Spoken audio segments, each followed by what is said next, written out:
Bismillahirrahmanirrahim. Assalamualaikum warahmatullahi wabarakatuh. Bapak Ibu Rektor, Bapak Ibu yang hadir pada forum kali ini, sesi terakhir adalah penjelasan terkait dengan kebijakan baru penilaian PAK dosen. Ini di koran sudah ramai, tapi beberapa di antara berita itu sepertinya kurang pas, jadi perlu diluruskan ini. Ada yang bilang terakhir itu tadi pagi kenaikan guru besar tidak perlu jurnal. Nah, itu lebih parah lagi. Baik Bapak Ibu sekalian, saya diinformasikan oleh MC kurang lebih 15 menit saja. Saya akan coba menyampaikan beberapa poin penting. Kemudian nanti kita akan diskusi setelah paparannya dari Pak Lukman. Terkait dengan, tolong slide berikutnya. Nah, terkait dengan upaya di Dikdikristek untuk melaksanakan implementasi PO-PAK 2019 itu ada beberapa perubahan. Tercatat di dalam bulan Juni ini Pak Dirjen sudah menandatangani 2 surat tanggal 25 Mei dan tanggal 31 Mei. Nah, dua-duanya merupakan respon bagi proses penilaian PAK yang saat ini sudah berjalan. Dan karena sedang ada inisiasi itu, maka selama bulan Juni ajuan baru untuk PAK kami tutup dulu. Karena sedang ada perbaikan di sana sini sehingga harus ditutup, kemudian nanti dibuka lagi insya Allah tanggal 1 Juli dengan wajah baru. Pertama, mungkin ini kabar baik ya. Surat pertama Pak Dirjen itu menyatakan bahwa implementasi PAK sekarang diselaraskan dengan beberapa aturan yang merespon kebutuhan masyarakat, kebutuhan para dosen khususnya, dengan sinkronisasi kebijakan Merdeka Belajar Kamus Merdeka. Sehingga di surat pertama Pak Dirjen, untuk calon guru besar misalnya dikatakan bahwa syarat tambahan bagi calon guru besar yang masa kerjanya antara 10 sampai 20 tahun itu dihapus. Artinya untuk menjadi calon guru besar minimal 10 tahun saja gitu. Jadi tidak perlu sampai harus 20 tahun, kemudian kalau kurang dari 20 tahun harus memberikan syarat tambahan. Dan bagi guru besar juga syarat tambahannya sudah dihilangkan, sehingga hanya syarat-syarat yang formal saja yang terjadi di yang ada diatur di dalam peraturan menteri. Nah, itu yang pertama. Yang kedua, ini informasi terus, jadi artinya suplemen yang ada di PO-PAK itu dinyatakan tidak berlaku sejak 1 Juli. 1 Juli kan sebentar lagi nih, sekarang 27. Oh iya, nah ini. Ini kayaknya lebih nyaman di sini.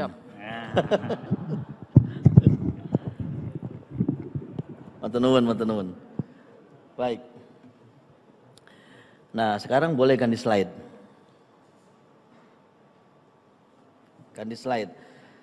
Kebijakan ke depan Bapak Ibu lihat, di antara PTN, LL Dikti dan kementerian lain, mitra ya, kayak Kementerian Agama, Kementerian Dalam Negeri, kementerian lain yang melaksanakan pendidikan tinggi, dan di Dikdikristek itu ada irisan. Irisannya di mana? Satu, di tim PAK. Tim PAK dan di lektor kepala ini tarik-tarikan ini. Tim PAK saat ini dimiliki oleh semua perguruan tinggi dan di Dikti. Kemudian sebelum itu ada tim review atau peer review oleh perguruan tinggi. Begitu juga tim PAK dari kementerian lain. Setelah itu masuk di tim PAK perguruan tinggi, baru dinilai di Dikti. Nah, arahan Pak Dirjen untuk penilaian seperti itu terlalu lama. Sehingga penilaian disatukan. Antara tim penilai perguruan tinggi disatukan dengan tim penilai Dikti yang kita sebut dengan tim PAK nasional.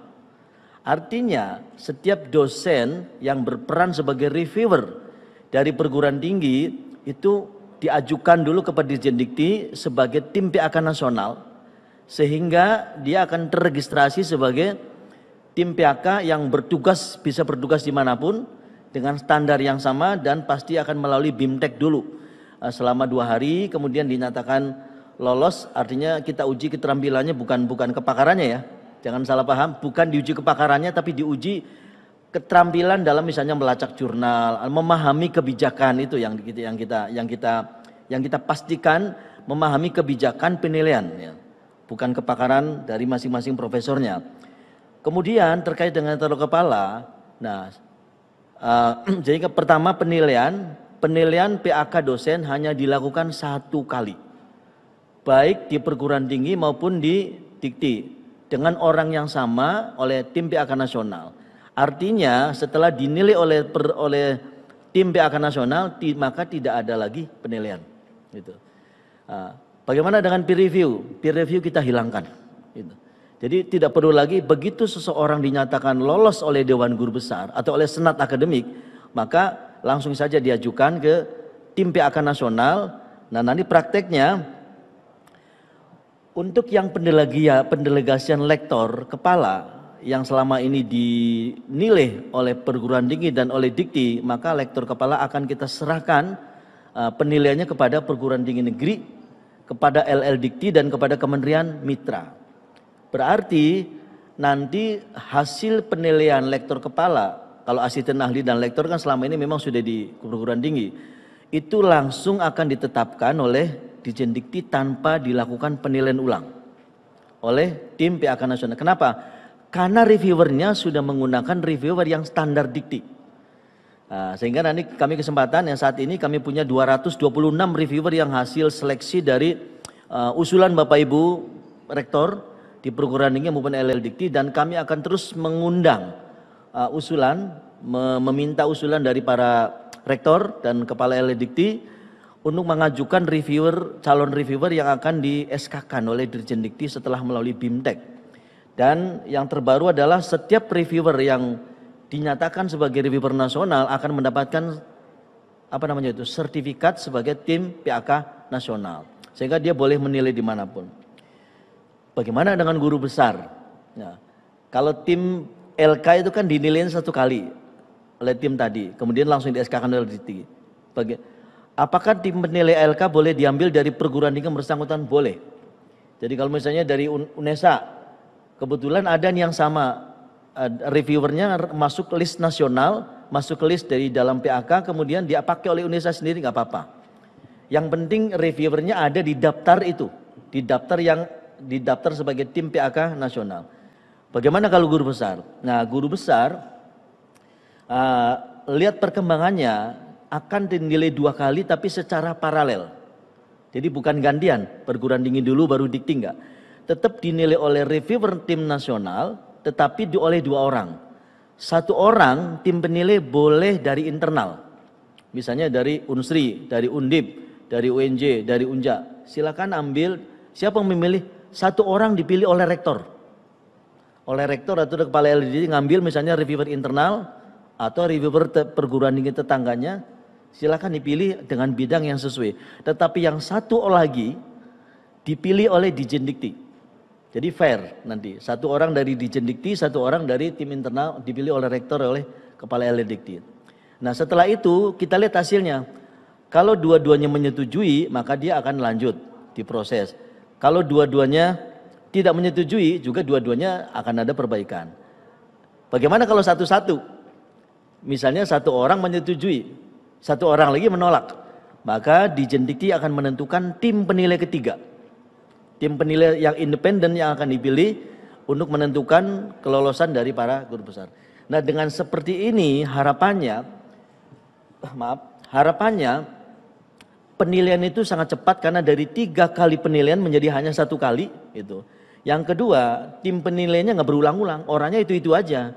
Karena kan kalau ketika kami merekrut tim penilai Dikti, itu tuh para profesor dari tim penilai dari perguruan tinggi juga, jadi buat apa juga dinilai 2 kali gitu.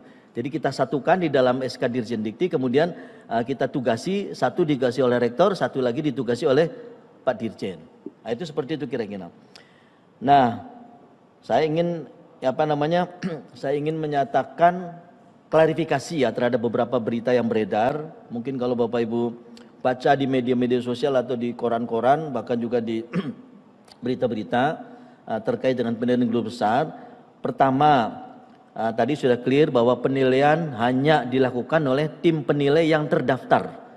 Ini berlaku untuk lektor kepala dan guru besar. Sedangkan AA dan lektor masih tetap seperti sekarang. Nanti ke depan akan kita sinkronkan di ininya di integrasi sistemnya. Yang kedua, bagaimana apa yang dinilai oleh para reviewer ketika menilai yang dari perguruan tinggi maupun dari LDDIC, dari tim PAK nasional. Pertama, para reviewer sekali lagi ya, kita melaksanakan amanat atau rekomendasi yang diajukan oleh Mahkamah Konstitusi. Sehingga reviewer hanya menilai 3 poin. 1. Relevansi kompetensi dosen dengan substansi karya ilmiahnya. Jadi bukan menilai publikasinya. Karena apa? Karena itu sudah terbit. Dan publikasi yang sudah terbit di jurnal internasional itu sudah dinilai oleh reviewer-reviewer internasional. Jadi kita tidak akan menilai ulang, tetapi dipastikan bahwa relevansi keilmuannya sama gitu. Bidangnya sama, bidang ekonomi manajemen, kemudian jangan sampai bidang hukum dengan dengan bidang-bidang lain.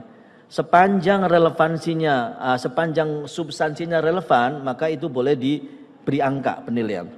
Yang kedua, kesesuaian antara lingkup subjek area jurnal dengan karya ilmiah yang diusulkan. Jadi jurnalnya coveragenya apa, kemudian karya ilmiahnya coveragenya apa. Hanya itu saja gitu. Yang ketiga, dipastikan tidak ada pelanggaran etika akademik. Nah, bagaimana cara reviewer mendeteksi ini? 1. Pertama, reviewer harus memastikan bahwa jurnalnya bereputasi. Nah, tadi kalau Bapak Ibu lihat video tadi yang ketika kita sedang asik berfoto-foto atau ngobrol tadi itu, ternyata ada video yang menyatakan bahwa di sini ada Sinta, di sini ada Anjani atau Bima. Itu digunakan untuk para reviewer. Jadi nanti Bapak Ibu calon guru besar terutama ya nanti Bapak Ibu dosennya ketika memasuk jurnal itu pastikan jurnalnya terdaftar di Sinta versi 3 yang dikelola Dijen Diktiristek. Selama jurnalnya terdaftar di Sinta versi 3 artinya jurnal itu diakui oleh Dijen Dikti. Jadi tidak ada lagi dianggap jurnal predator. Jadi dari PAK ke Sinta. Sekali lagi, selama jurnalnya diakui terdaftar di Sinta, itu artinya diakui oleh Dijen Dikti. Nah ini tinggal kita lihat indeksasinya, apakah sudah memenuhi syarat sebagai syarat guru besar atau sebagai lektor kepala. Tapi jurnalnya sudah diakui.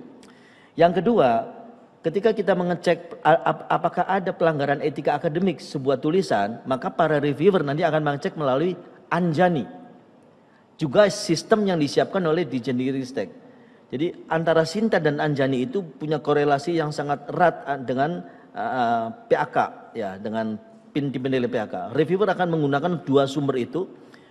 Sinta untuk mengecek kualitas jurnal, Anjani untuk memastikan bahwa tidak ada pelanggaran etika akademik, apakah plagiasi, fabrikasi, falsifikasi dan seterusnya akan dicek di situ. Nah, sehingga dengan demikian diharapkan kita nanti akan mempunyai satu sistem yang terintegrasi dari mulai tim PAK pusat untuk guru besar sampai dengan yang terkecil yaitu asisten ahli yang ada di tiap-tiap PTN atau tiap LLDT. Karena sekarang ini banyak sekali ragam sistem yang dikembangkan oleh LLDT. Ada yang si jago, si jali, mungkin juga ada yang si lainnya. Itu. Kita menggunakan sister. Gitu. Kalau yang sudah terlanjur ada, ya sekarang jangan diubah lah, sayang kan itu kan aset. Jadi nanti diberi hub, tim kami akan berkoordinasi dengan tim perguruan tinggi dan tim LLDG supaya ada atau EPI atau hub konektivitas sehingga sister dan sistem yang internal tadi bisa dikoneksikan dan bisa menjadi feeder dari PDDikti. Karena ke depan kita akan hanya menggunakan PDDikti sebagai satu-satunya basis profiling dosen untuk beberapa layanan seperti sertifikasi dosen. Sertifikasi dosen itu kalau kita lihat datanya ada 12 poin dokumen. Tetapi 9 dokumen itu kita ambil dari PDDikti. Sehingga para dosen yang serdos itu hanya mengajukan 3 saja yang up to date. Sisanya ambil di PD Dikti. Akan lebih tidak bagus apabila profilingnya tidak diupdate. Nah itu masalahnya. Jadi nanti kita akan himbau para dosen untuk mengupdate terus profil di PD Diktinya. Sedikit lagi lini masa, tolong slide terakhir. Slide, nah bukan terakhir ini. Slide kedua dari terakhir. Nah ini lini masa Bapak Ibu Rektor. Jadi sejak sampai dengan Juni, akhir Juni besok lusa ya, kita namanya inisiasi atau kita saat ini penilaian PAK dan LK guru besar itu masih di pusat. Kemudian Juli sampai Desember sesuai dengan surat Pak Dirjen, mulai 1 Juli sampai dengan Desember 2022, maka itu kita namakan transisi. Penilai PAK, AA dan sampai dengan lektor kepala oleh PTN. Dan oleh Kepala LDikti, termasuk oleh kementerian lain sebagai mitra Kemdikbudristek. Tetapi dalam tahap motivasi itu penetapan PAK, LK dan guru besar masih oleh Dikti. Kenapa? Karena SK-nya belum ditandatangani. Nah, tapi nanti begitu 2023 ini yang tadi Pak Dirjen sudah menjawab, termasuk pertanyaan Prof. Ova kalau tidak salah tadi, bagaimana karir dosen ke depan itu sedang direvisi Permenpan RB dan Permendikbudnya agar terjadi sinkronisasi kebijakan PAK dosen dengan kebijakan Kampus Merdeka, di mana dosen didorong lebih merdeka, lebih fleksibel di dalam penandaan karirnya, kemudian bisa dengan berbagai alternatif pilihan untuk memotivasi dirinya menggunakan jalur mana untuk masuk ke guru besar. Sehingga pada 2023 kita harapkan penilaian dan penetapan PAK, SK, AA sampai dengan LK itu oleh PTN. Kita dorong nanti. Jadi ini kalau saat ini nih, kalau sampai Desember nanti LK ya penilaiannya oleh PTN oleh LDikti, tetapi penetapannya masih oleh Dikti. Tapi mulai Januari 2023 insya Allah kalau tidak ada halangan, dari mulai asisten ahli sampai dengan lektor kepala, baik penilaian maupun penetapannya oleh rektor maupun kalau kepala LL-Dikti. Nah, kita harapkan tidak ada penundaan lagi terkait dengan revisi Permenpan RB. Karena terakhir 3 hari yang lalu saya cek di Permenpan RB saat ini sedang diharmonisasi di level internalnya di Biro Hukumnya Kemenpan RB. Jadi mudah-mudahan nanti segera naik ke Kumham dan segera ditetapkan sebagai keputusan sebagai peraturan Menteri Penpan RB, dan nanti akan ditindaklanjuti dengan revisi Permendikbud nomor 92. Slide terakhir, inisiasi kebijakan. Ini yang tadi jadi pertanyaan juga dari Bapak Ibu Rektor terkait dengan karir dosen ke depan seperti apa. Jadi yang sebelah, mana tadi? Tolong slide-nya pindah. Slide terakhir. Oke. Jadi yang sebelah kiri, nyala. Oke lah. Yang sebelah kiri, Bapak Ibu, itu adalah yang saat ini terjadi. Kita masih mengacu pada Permenpan RB nomor 17 tahun 2013, Jungto 46 tahun 2013. Di mana ini yang sering sekali masih menghambat ya karir dosen secara keseluruhan. Kemudian ada lagi Permendikbud nomor 92 tahun 2014, itu juga masih mengikuti peraturan Menpan RB. Ini terutama para profesi ini, dokter misalnya. Banyak sekali dokter yang mengajukan guru besar terhambat di poin ini. Begitu juga vokasional. Nah, singkatnya kami akan merevisi dengan usulan yang sebelah kanan. Pertama, jalur guru besar dan LK kita akan buka dengan 3 jalur. Pertama jalur akademik, jalur vokasi dan jalur profesi. Sehingga nanti akan kita sinkron dengan undang-undang kedokteran, dengan pendidikan dokter, sehingga para dokter itu berkesempatan menjadi profesor melalui jalur profesi, tidak perlu melalui jalur akademik. Walaupun mereka tetap dosen ya, tetap dosen di FK, tapi ada jalur profesi. Bagaimana pembedaannya antara jalur akademik, jalur vokasi dan jalur profesi? Masing-masing mempunyai item kegiatan Tridharma Pendidikan Tinggi, tetapi beda objeknya atau beda jenisnya, tapi bobotnya akan sama. Nah, kemudian nomor 2, ini tadi yang seperti disinggung Mas Menteri, porsi angka kredit, angka minimal akan berubah. Artinya para dosen dengan dikoordinir oleh para kaprodinya boleh memilih fokus dharma yang lebih tinggi nilainya daripada dharma lain. Kalau sekarang kan misalnya untuk profesor 25% pendidikan, 35% penelitian, 10% pengabdian masyarakat. Nah, ke depan akan kita ubah menjadi masing-masing minimal 10%. Sehingga sabbatical leave itu boleh sampai 70%.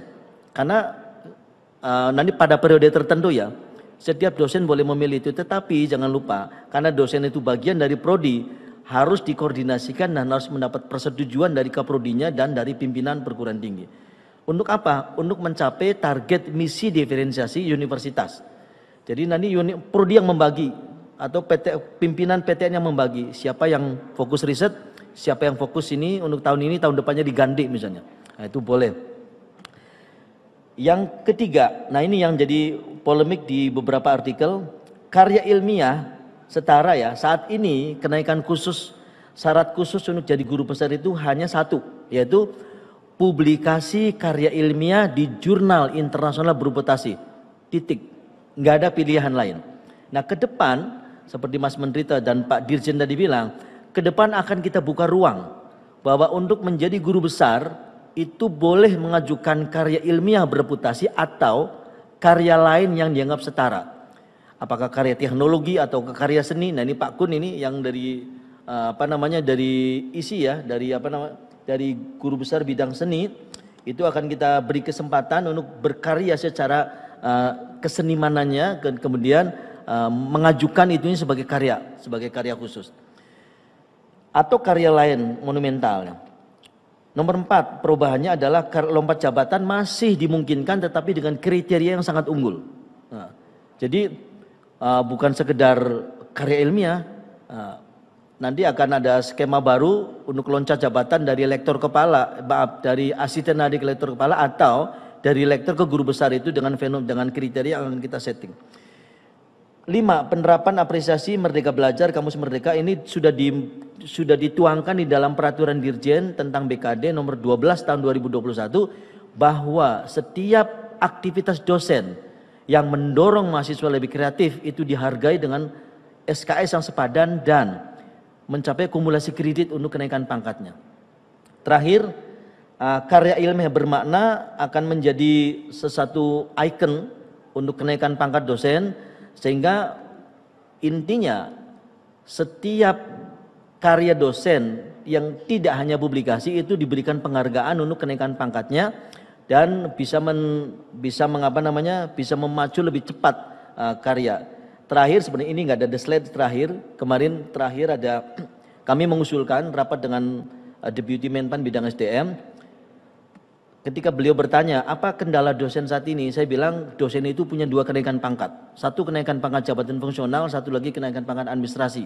Sehingga seringkali pangkatnya 1050 tapi golongannya masih 4A atau 4B karena ngikutinya berbeda caranya. Nah, usul kami saat itu supaya kenaikan pangkat administrasi itu ngikuti aja administrasi kenaikan pangkatnya. Jadi kalau sudah 1050 ya sudah 4E aja gitu. Itu.